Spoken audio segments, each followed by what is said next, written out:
So, what you just saw was the Persona 5 trailer, the announcement trailer that Atlas released, I believe last week. Yeah, last week. New gameplay trailer for Persona 5. And it showed gameplay and it showed what I believe to be the opening, at least a little bit of the opening, you know. But I'll talk more about that later. Just wow, that Persona 5 trailer, excuse me, that Persona 5 trailer is just something new. It has so much stuff that I didn't expect to see. Obviously, our members wearing masks. The cat is the mascot. I'm not surprised that we have the mascot, the animal mascot character. And in Persona 3 it was Koromaru. In Persona 4 it's Teddy, the dog and a bear, and now it's a cat who seems to have a little ties with something. And we already know some of the names and the gameplay, and just I don't know what to say. Actually, I know what I do want to say, so how about we hop back right into the trailer and we'll talk about it. Alright, we got the Atlas opening, and there we go, we got the helicopter. Now, this is what I believe to be the first cutscene that plays, like, once you start a new game, or once you go into the, once you start the new game. And here we got some screens coming up right there, and it seems like the alarm has been breached. So, and this is our main character, by the way, our main character. And there we go, NLP for Studios, obviously. Okay, now I want to pause it right here. I'm going to pause it right here because this is what I believe to be the what do I want to call it? This is the opening. Like, in Persona 3 and Persona 4, they had a little video opening before you got to like the either start a new game, continue type thing. This is what I think is going to be the opening, where this is the opening, obviously. So let's continue with the play, and you can hear this music. The music that is playing is beautiful, is background music I actually have right now. This is what I believe to be the intro song, and I believe in a recent interview of the next Futsumi fancy. Oh, pause it right. Hold on. Let's pause it right about there. Okay, here we go. Igor is back, obviously. I know his voice director in Japan passed away. Voice actor passed away in Japan about, I believe, 2 years ago, before the first movie came out for Persona 3. So it's good to see that Igor is back. And the two new assistants, they're twins. Can't tell if they're male or female quite yet. I believe they are female, so that is actually a pretty good thing right there. So actually, okay, now let's continue on with the video. Igor is back, and then this whole thing happens. Don't know who that is yet, but then here comes the logo, Persona 5, and it pops like that. Okay, now let's pause it right here again. Gameplay. First actual gameplay for the game, obviously, is April 11th on a Monday. Now, this could be a calendar type thing. We don't know what year it is, but it could be in 2016. And of course, every Persona game starts off in April. Persona 3 started off in April, and Persona 4 started off up in April. And they go for a year. So this could be from 2000. What's the word I'm looking for? 2016 to 2017. And that would make some sense. I believe that's I believe 2012 was when Persona 4 ended. So then, being 5-year difference between Persona 4 and Persona 5, that's actually a pretty big leap, in my opinion. So, all right, let's continue. It looks like we're on a train, obviously, going to school and such. And now, right here, we're in class, and boom, we got chalk thrown at us, which sucks. And now we're in a public setting, talking to our friends, which is fun. And now this right here, hold on, all right, right there. This seems to be like our main base. It looks like we're in a bar type thing, and it looks like we're like a group of thieves, as you saw beforehand. And now we're just looking at what I assume to be our next target. We got our three humans, and we got the cat there named Morgana, and I can't remember what the male guy's name is, but the female's name's Anna, I believe, Ann. It's just I don't know what to say right now, but it seems like we're a group of thieves. So now we're just deciding on what our next target is. And okay, we'll continue on, and then more of what I believe to be like the intro sequence of the game coming in, and this is beautiful right here. All right, I'm going to talk about the party members soon. And now this transformation right here. All right, and I will stop. That appears to be the names of the 7 deadly sins as well. So that could be something as the big picture of Persona 5. Something to do with the 7 deadly sins. You know, Persona 5 is actually about breaking away from society because we are a slave and you want emancipation. Break away from society and be you type thing. And so the whole mindset of you can't do it type thing, and gotta break away from the feeling worthless emotionally and physically and all that other stuff. And 7 deadly sins could actually play a big part into this. And now the menus here. The menus. This is a beautiful menu. This is obviously probably going to be the... Don't look at me like that. Camp and main. I don't know what that means. We got the skilled items, the equipment, persona, party, cooperation, mission, and system. And of course we got our money down there. Now, you're probably looking at this like, wait, where's the social link? But the thing is, I've heard that in Japan, the social link is called cooperation. So it could be just because this is what it is like in Japan. Remember, this is the Japanese trailer. So the cooperation is their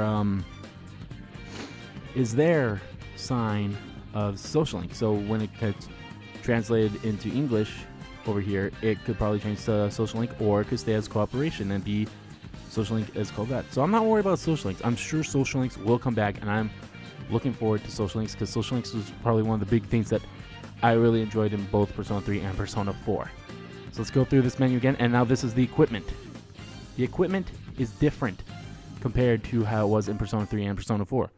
You see right there, we have our main weapon, which is good, and now we have a second weapon, a gun, this is kind of throwing back to old SMT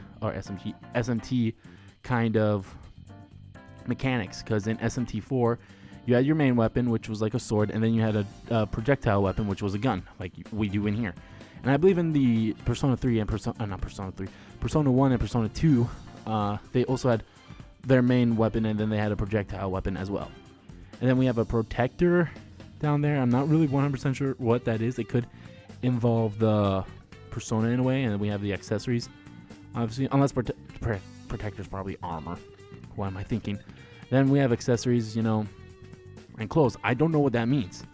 The clothes is something different to me. It could be like a customization type thing. I know a lot of people want customization, like change what you're wearing, not in the dungeon, but when you're not in your dungeons. And just that'd be amazing to wear some different clothing other than your like school uniform and what you wear on weekends and when it's winter and such like that. So go back, and then of course it looks like our main character's main weapon is knives. Knives are a big thing, in all honesty. So that's actually pretty cool. Alright, let's go on. And now we get back into what I believe will be one of the first cutscenes of the game. And now we are here at dungeon crawling. Actual dungeon crawling. This looks like to be the dungeon, and obviously I don't know if it's kind of like how it was in Persona 1 and 2 and SMT games, where when you're out in the dungeon outside of battle and you're walking around, it only shows you. Unlike in Persona 3 and Persona 4, you have your whole party there. I don't know. Now, it could be that way. It could be how Persona 1, Persona 2, and SMT games are like. But this could also mean like this is before we even get our main party. Like, we are like this beforehand.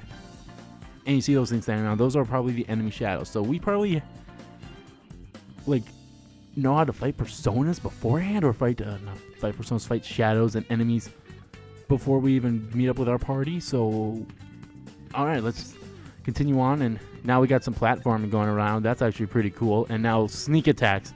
Sneaks like that. That's awesome. More menus. The menus are beautiful. All right, let's talk about the party member right here. Party members right here. That's, of course, us right there. with the glasses. That's the main protagonist. The female looks so much like Junko Inoshina from Danganronpa. It's ridiculous, and you can't really tell right there, but their male friend looks like Naruto, in my opinion. And yeah, and of course, this is how I foresee it. I'm gonna see if there's social links, which there most likely will be.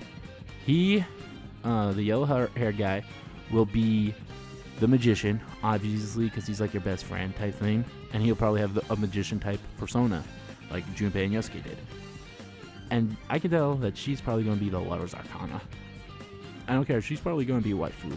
But let's start it right back up again. Alright, now we got some more cutscenes going on there, and more menus, which is pretty cool. That's the web shop. And I'm going to pause it right there, as you saw. Kind of zooming in is the, what's his name? It looks like, how I want to say is, that looks somewhat like Vincent from Catherine, another Atlus game. I believe they made it after Persona 4, obviously, since it was available for the PS3 and the PS3 and Xbox 360. I never played the game, but it looks very interesting now. It also looks like that's we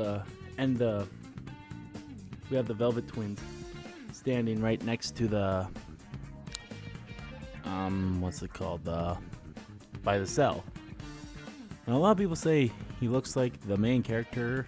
It could be the main character, but I think it might be some mysterious other character that kind of looks like us. I mean, it looks more like Vincent from Catherine, like I said. So let's continue on right there, and then we have actual combat, and look at what we're fighting. We're actually fighting personas. You can see Sandman there, and Pyrojack. Now, this is also like old SMT and Persona 2 and Persona 1 gimmicks, where you actually fought the personas and you did negotiations to bring them to your team. I don't know if that's going to happen here, but we're fighting personas, which is different than in Persona 3 and Persona 4, where you actually fought shadows. Now we're actually fighting personas.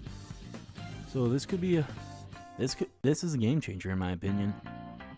So yeah, going back to some SMT Persona 1 and 2 stuff. So going on, see combat now, slow motion right here. I think this issues the all-out attack right there. There you go, the all-out attack. It's pretty damn cool, if I say so myself, and more cool animations here. I just love that. I love the main character how he slid like that. It's such badassery. And then you have your best friend throwing Morgana up to the billboard, and that's going to be the end of the opening, in my opinion. I think that whole thing was the opening, and now this right here, this guy, he will probably... Now, if you look at him, he looks just like the main character, but he has yellow eyes.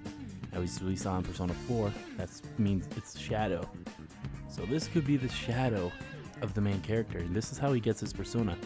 Because going on, we see that he becomes engulfed in blue, and he becomes like that.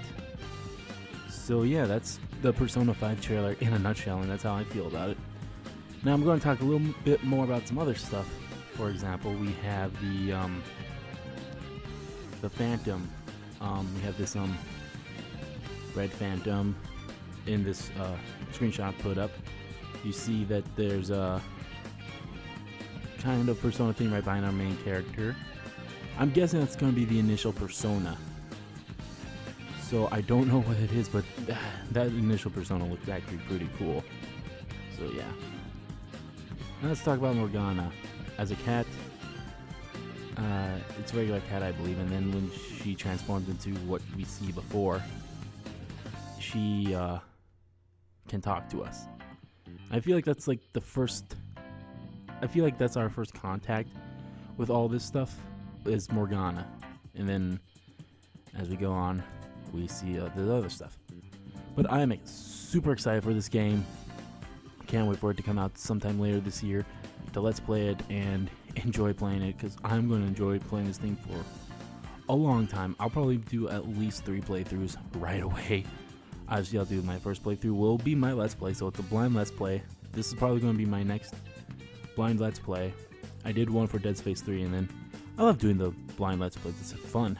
So then Persona 5 will be my next one. And yeah, so look forward to that. And yeah, so this is my thoughts and feelings towards the Persona 5 trailer. And yeah, and I can't wait to see more. Actually, no, I don't want to see any more. This is all I want to see of Persona 5 right now. Until I get a release date, nothing else. Until I have that game in my PS4, which I don't have yet. I don't want to hear anything else. I just want to hear the release date, and that'll be all. No more. So yep, I'm done. So thank you guys so much for watching, and I will see you guys in the next video. My Let's Play for Birth by Sleep still going. So yeah, I'll see you guys next time.